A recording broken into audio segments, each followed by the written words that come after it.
Après une mission qui les a conduits 2 semaines durant dans plusieurs villes et villages, les experts du programme des Nations Unies pour l'environnement PNUE sont allés présenter les premiers résultats relatifs à l'impact de la crise sur l'environnement au ministre de tutelle. Ce qui est l'exploitation artisanale des mines, il y a un vrai problème de santé publique relié à l'environnement où on observe que des femmes, des enfants et des hommes utilisent à tort et à travers des substances telles que le mercure et le cyanure. Au niveau forestier, la bonne nouvelle, c'est que le parc de taille, contrairement à ce qu'ils avaient pu comprendre avant de venir ici, c'est que c'est encore en bon état. Cependant, pour les autres parcs, du fait que le gouvernement était absent pendant près de 10 ans, et forcément ça s'est ressenti sur la qualité des parcs qui sont fortement dégradés. Relativement à l'érosion côtière et à la pollution de la lagune, la mission note ce qui suit.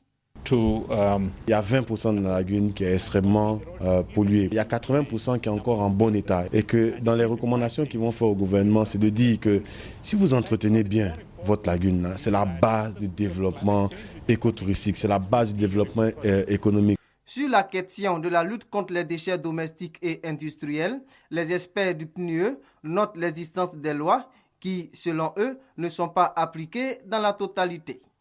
Le rapport final de la mission est attendu en octobre 2013.